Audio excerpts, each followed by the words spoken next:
What's up everyone, this is Scher talking, welcome back to my channel. In today's video I'll be giving a review to the Ultra Deluxe Saruin banner. There are Saruin and Neidhart as limited styles, but Scorn and Neidhart are platinum and they will be added to the platinum pool later. So let's start with Saruin. This guy is now very powerful because of global buffs. In JP he was strong, but eventually outclassed because there was some problems with his design. He's a hybrid damage dealer.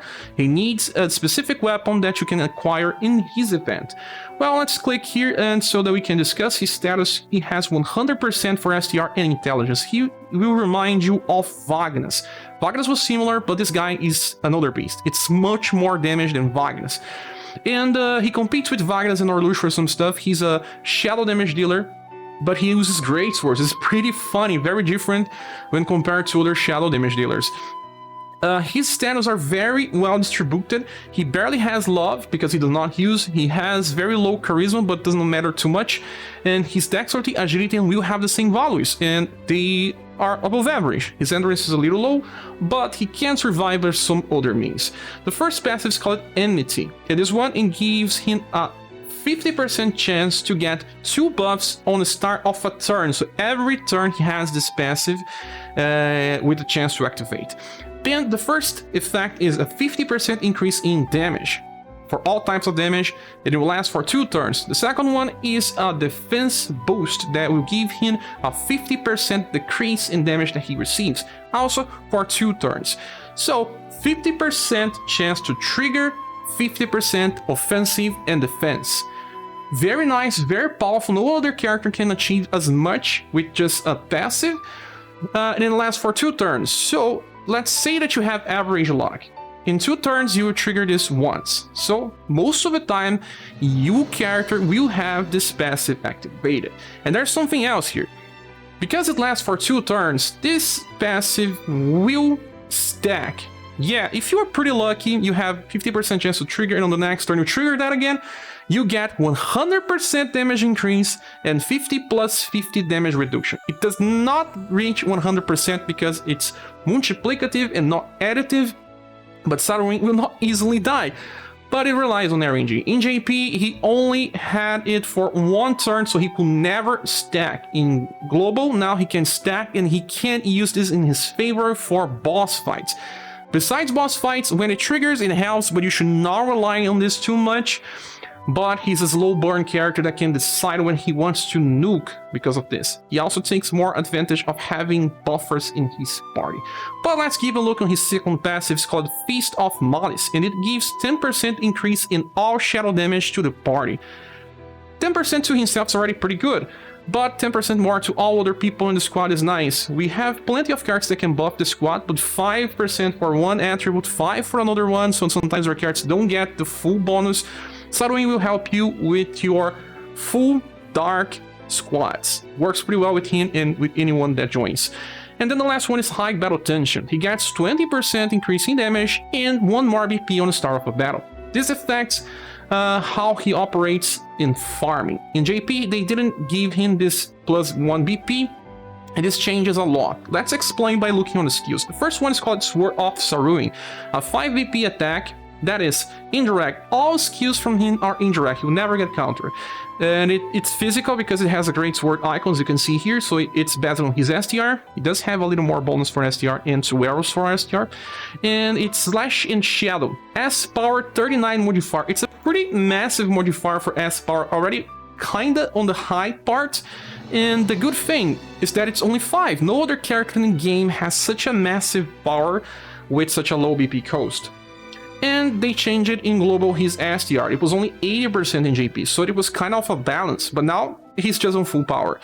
Because not many characters have more than 100%. It's just kind of an average for most of the recent styles, between 100 and 110. So Sword of Saruin can also be used 3 times in a row, but in JP, you could just use that on auto. Here we can't because he has higher priorities with his skill number 2. So for Mano, Sword of Saruin is nice, but also depending on your inheritance, you can just keep using Sword of Saruin later.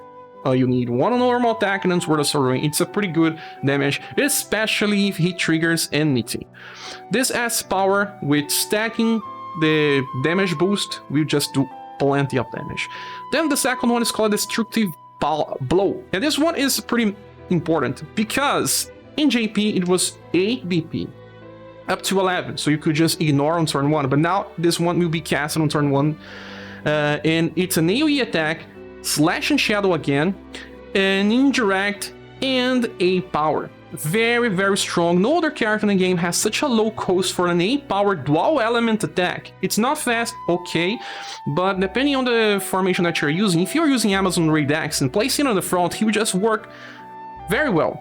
And another character that can compete with Saruin, and it's just the holy version, it's interesting because they just complement some different strategies but work similarly, is Neidhart. Neidhart has an UDX style, and her Shining Glory attack is just as strong as his attack. But there's only one thing here, and it's 8 BP cost. So Neidhart gets 1 more BP on the end of a turn, but on the same time, she cannot use this twice in a row. Only turn 1 and turn 3. There are some strategies where I place Leon in the middle, and Neidhart goes for Shining Glory on turn 1, then Leon kills the second wave with his fast attack, and then Neidhart attacks again, finishing the farming stage. And this will also work just the same with Saruin. The case with Saruin is that he can use that on turn 1 and 2, different than Neidhart. So this already gives him a lot of value. There are many characters in the game that uses like 10 BP for an A-power AoE attack. Sometimes they use 10 for a B-power. And this guy just comes and say, oh, let's break the rules because I am a final boss of one of your SaGa games, let me get the power, and he gets. And again, he can also get more damage by his first passive triggering. So, you can place him on the front, use Destructive Blow 2 times, and use a third character for a fast attack. And in the future, there will be fast attackers or other AoE attackers that will need to be attacking on the third turn, like even the latest Valdor. The latest Valdor has a very powerful attack, double S power, but he can only use on turn 3. So you can see that depending on the situation, if the enemies are weak to both elements, Saruin will do something different than other characters in the game, if he's placed well correctly in a position where he goes first. His agility is not so high, so this may still give you some problem when deciding the turn order, but it's pretty massive, especially in also under content like Conquest. You can use on turn 1 and turn 2 and clear plenty of waves. He also opens 1 training slot, and that's why I say that Saruin is like worth 2 characters just because of this type of thing. But it's not just that. We also have the third attack that's called Demise. This one is actually a spell. You can see here that has the shadow icon, so it's better on his intelligence instead of SCR, and it's a S power attack with shadow and heat damage. This time he has heat as well, and it's fast in global. It was not fast in JP. So turn 2 damage because it's 13 BP. He doesn't have access to that. But S power, pretty powerful for a character that has status and passives to just increase. And because it's on turn 2, you have 2 chances of triggering enmity. Imagine the damage of Demise when you are farming. He's probably like one of the best characters, if not the best, for Final Island now. You have plenty of different options to use Saruin and do damage. Okay, this is his native skills. He also has more by inheritance, more options with his S-free version inside the event. The first one is Energy Bolt, and this one is, well, nothing special, but it brings lightning. Maybe you need lightning in some occasions, and his passive stacks, the damage is good. It's Team Power 3 BP, meaning that he will never run out of BP. The second is Ultrasonic Wave, and this skill here is just stealing from Orluge. Orluge has the same one, and it's a good skill to use on tower in events where you need AoE Confusion, and he gets from his S style too. It's low chance to inflict confusion. Orluge has 96% intelligence. Saruin has 100%, so even higher value and the same skill. And he, different than Orluge, can use twice in a row because of high battle tension. So you have your chance to confuse on turn 1. If you didn't confuse everyone, you can try again. Especially in War Tower, after confusing enemies, you have 4 turns to confuse them again. The Saruin will be able to stock BP again and try to confuse them once more. If you have buffers to increase your intelligence, you just confuse lock them forever. Okay, the other skill that we have is Obliterate. This one is super important because it's triple S nuke. It has 65 power. There are triple S nukes with higher damage, like 70 something, like Hannibal, like, you know, Dark. his version is a little weaker, but it's 11 BP, not so much. And Slash and Shadow. This one is physical. So if you want to build a physical setup, you just go and use the nuke attack and then go for Sword of Saruin every time that you have BP available. Not only that, let's say that you are farming, you will not care too much if he triggers his passive to increase damage, or Obliterate will help you dealing damage right from the start. But if you are in a boss fight, let's say that you start a boss fight and you want to see the first passive stacking 2 times, MT stacking 2 times. And then as soon as it stacks 2 times, you go and use the skill Obliterate. You get plenty of damage. And then you just use normal attack till you see 2 stacks and you have BP available again and use Obliterate again. The only problem is that you need 4 turns to be able to use Obliterate once more. But if you get 2 stacks of his first passive with Obliterate, when dealing slash damage, this guy will beat Rufus. Yes, Rufus 10 BP, nuke attack is beaten by Saruin. Right now, yes, Saruin can beat Rufus. So that's why I believe that Saruin is a very powerful character. He's worth like 2 characters just because of this combination of things.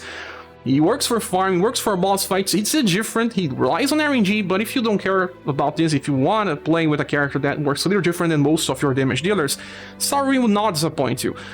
Is he as important as some other characters like, you know, Halloween Princess White Rose, like UDX and Neidhart, like Global X and Press? No.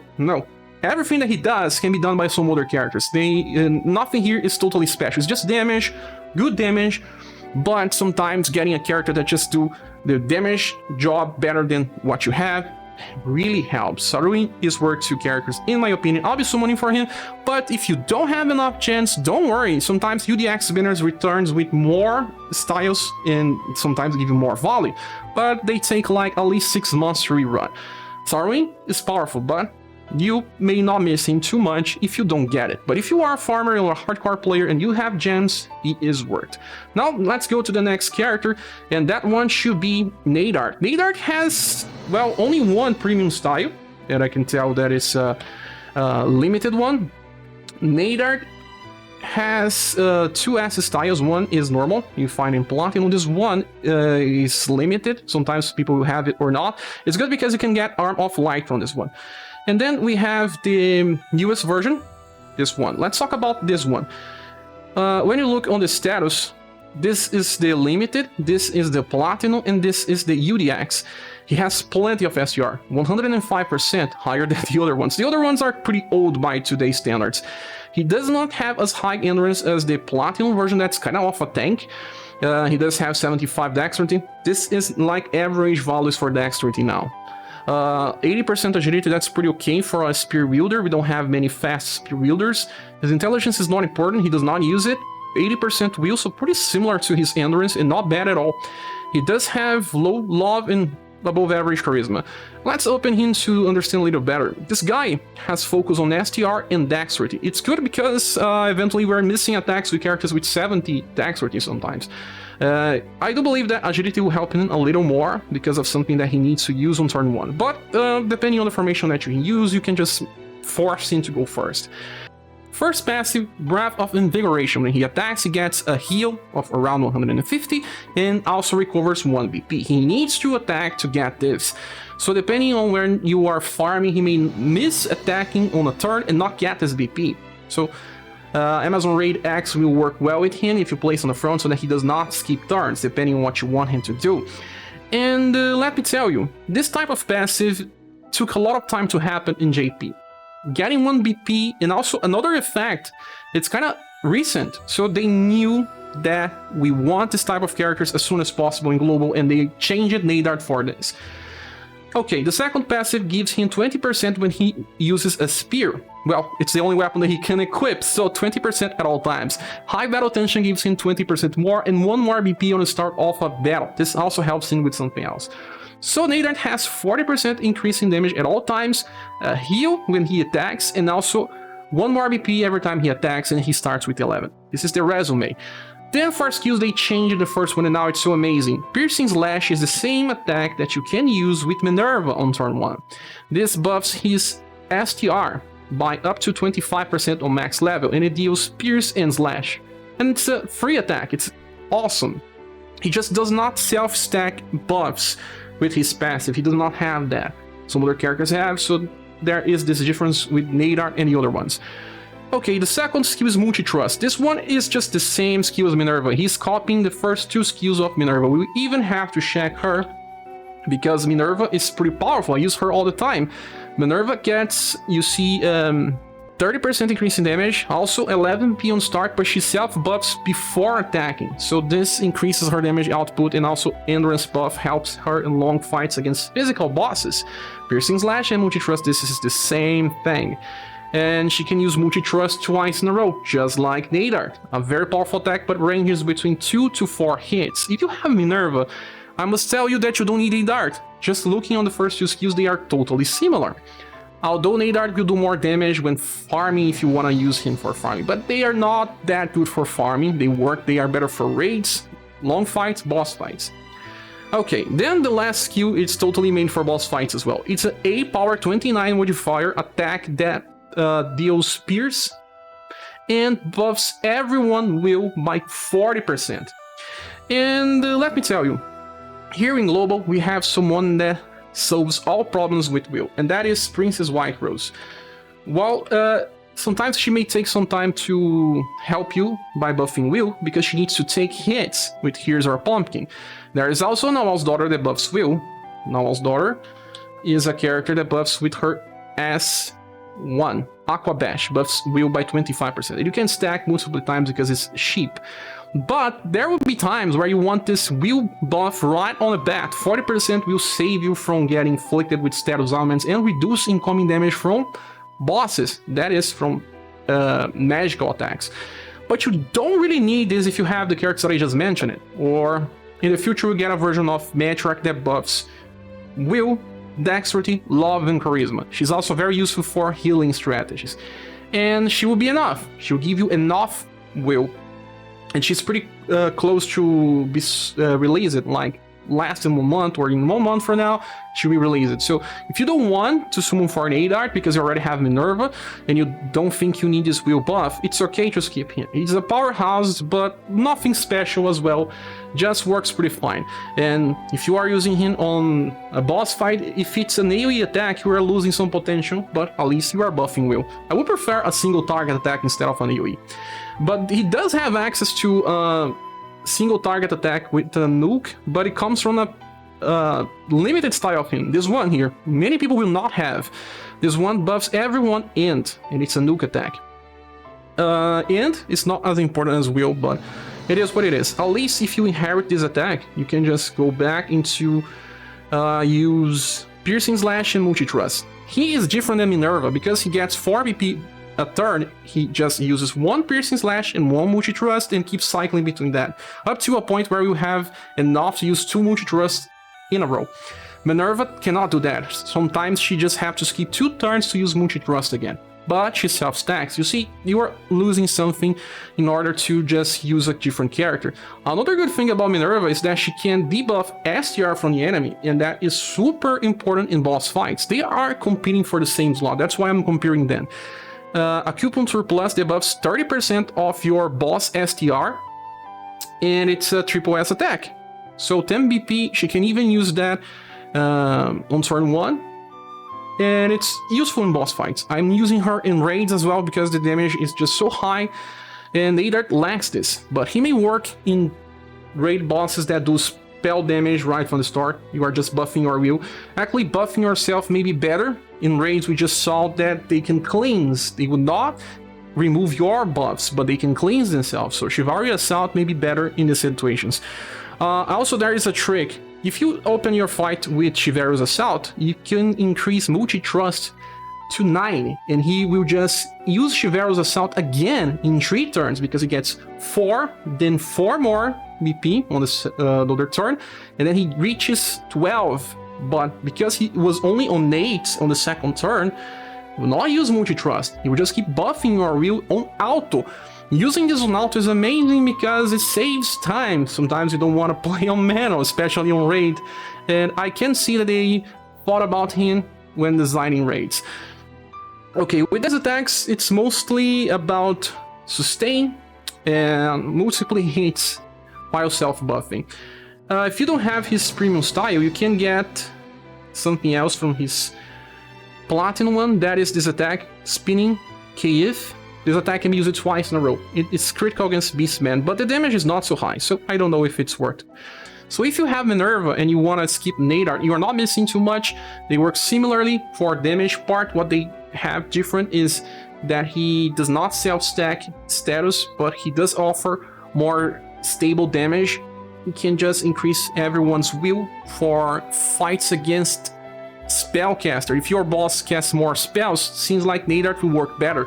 If your boss uses more physical attacks, well, then Minerva will be better. So you still have room for the two characters, but they clash in most things, and Minerva still wins by a margin.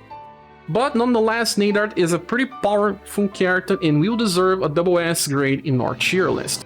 Let's talk about Albert, and there are plenty of different styles of him, only this one was limited and the other ones are Platinum. That's pretty nice, we can inherit many skills and build him for different setups. And this version of Albert, that's the one in this UDX banner, is made for boss fights. I'll explain, let's just compare his status. His Steel Slash and Sun Damage Dealer, his STR is the highest one, but not so high, only 90%, Endurance on 73, Dexterity on 71, on average values, his agility is not so bad on 81%, intelligence is pretty bad, so this one will not replace Beard the Light of Hope for instant kill. He does have a little higher will, but nothing special, low love and low charisma, very low charisma even. Let's open him and check that he has arrows for STR and Dexterity. Well, that's different than the other styles. And bonuses for will. It's strange, I don't understand much, but it's okay. And then we have passives, the first one being Draining Attack. This is a very old passive that does not get used anymore for premium styles. When he attacks, he has 25% chance to heal. That's the only thing. And then the second one, Fortified Wall. When attacked, the damage will be reduced by 100%. This happens with 25% chance, so it's good for boss fights, but nothing spectacular like, you know, Global X Rock Blockade that can negate damage with 25% chance, but also heal. Well, he's Platinum. And then Fired Up 5. Okay, so Fired Up 5 gives him the 20% increase in damage. It's his only damage passive. Two other ones are defensive. Okay, first skill is Gleaming Slash. This is a very good skill. We got this with Annie, and it's a sheep attack, well, that becomes 0 if you awaken, and buffs STR by 25%. Very strong. The second one is Fervor Slash. This one also buffs his STR by the same value, 25%, but this time it's 6 BP, and it's a power 31 modifier. What happens is that you can cycle between the first and the second, keep buffing, just the buffs never stop. He uses a weak attack, buffs himself. Uses a medium power attack, buffs himself. And eventually even the weak attack will do very good damage. But he's still a little limited with his STR. But there's not much of a problem. Even Ferdinand has low STR and he still managed to do plenty of damage after stacking buffs. And the last skill, Celestial Blade, is funny to not say something else. It's a 12 VP coast attack that deals Slash and Sun, double S power, 53 modifier. That's pretty close to triple S, but it's still not. And recovers 5 VP when in use. So you need to reach 12, that is on turn 2 onwards, and you receive 5 back. If you are on a boss fight, you can just keep using Gleaming Slash and Fervor Slash, and when you reach Overdrive, you can use Celestial Blade. But that is only if you are missing premium styles that do better than this version of Albert. He barely has damage because of only one damage passive, but at least he just stacks and stacks and stacks STR till he eventually becomes strong. Now, about inheritance, you can just get Celestial Blade into this version of Albert, and he will replace Holy Rift. Holy Rift is still stronger, but he gets BP back, and in the future Heaven on Earth will be upgraded to S power. The last thing that's important is this version of Albert, Albert, has Mech Blade. Mech Blade can be amplified into Mech Blade Plus, and this becomes something you just saw in the game with Annie. Annie has Gleaming Slash and Mech Blade, and you can cycle this. But the thing is, Annie has such a higher agility with bonus. Comparing that to Albert makes no sense because he is much weaker. Let's click here. only 81 agility and does not have a bonus. So at least we can say that he's the poor version of Annie for the cycle between skill 1 and skill 2. This is it. This Albert is not worth of a premium pool. You should not aim for him. You will probably get him in the future by doing platinum pools. But if you get him and you are a new player, you can use him just fine. It's just not as strong as premium options. The last one is Scorn. Scorn shares the same unit as Strife. They are based on fire and shadow spells, and they can inherit from each other. He will need a special step just because of having different elements. He has a higher intelligence but lower agility than his older version, as you can see here, 74, 83, and then we have a higher intelligence with him on 91%. That's not so bad for a platinum style. His endurance is not so bad as well. The same can be said for his will. Well, the first passive gives him 25% chance to debuff will by 20%. And he can stack that with Fire Hat. So Fire Hat debuffs will by inheritance, and you have a chance to double debuff if you land Enervate 4. The second one is in Surge 3. When he lands a weak attack, he increases his own intelligence. That's good because he just can keep debuffing will easier with a higher intelligence. And if the enemy is weak to heat, and he just constantly buff his intelligence. That's a premium skill. We got some styles in the past that had this, so very nice for a platinum to have. Then Battle Tension gives him 11 BP on start and 15% increase in damage. This is his only passive for damage. Well, the first skill is Blight. Not so strong, only E power, and there is a 7 modifier, just the same as a normal attack. And Shadow and Heat damage. Okay, because he just can stack his Surge by hitting multiple elements. And there's a chance to inflict poison. The chance is low, but his intelligence is not bad, and he can just increase intelligence by attacking further. Then the second skill is Poison Gas. This one is Shadow and Blunt instead, so a different element here. And it also can inflict poison, and it's okay. You see here we have Poison Gas and then Blight 2 times in a row. 3 different chances to inflict poison in AoE targets. There are other better poison inflictors like Evelyn and Apollo, but if you are missing these characters, he just works. And even if he cannot inflict poison right on the start, by stacking in Surge, he eventually will. Then the last skill is called Toxic Might. This one is double S power attack with 55 modifier. It's not so bad. Shadow and Heat this time, and it can poison the target as well, but here is high chance. Let's say that you are in a challenge and there's only one enemy that you need to poison, then you will use Toxic Might instead of using the other attacks. This guy needs a special weapon that will be available in this event, but if you get him later, don't worry much about the damage. This guy is more about inflicting poison for specific challenges, or for new players when they need double element AoE just to clear weak content. So he's not bad, just has a very specific hole to fill. Another inheritance that you can use is this one here, call it Bird of Flame. It uses 12 BP, it's a higher damage AoE attack, and if you are skipping the first turn, you can just use that attack and then follow up with Blight 2 times in a row. Useful for those that are missing and are starting the game. Now comes the important question, is this banner worth summoning for? In my opinion, yes, but not for everyone. I won't be giving this a gold award, I will be giving it a silver because there's only 2 good styles here. Even through Saruin is worth like 2 characters in my opinion. We summoned it in the past for characters, and then we had to summon for inheritances, so Saruin does not need inheritance, he just comes ready to do plenty of different stuff. This Neidhart is also pretty good. So a new player will get strong characters to clear content just fine. And if you are also a veteran that likes to min-max, have the best strategies available to save time, to increase the number of trainees, if you like to train all your styles, Saruin will make your life easier. And he's also pretty different and interesting to be used in boss fights. If you get Saruin fast, stop, you got the best thing here. Neidhart is good, but there are replacements. But that may still take you 45,000 gems for a pity, and this price may be too much. Saruin is not Metroid, he's not an Owl's Daughter, he's not a Global X Final Press, he's not a Halloween Princess White Rose that really affects how the game works. But that does not mean that Saruin is not an awesome unit. You can wait for his run, or you can summon for it now, depends on you and your gems.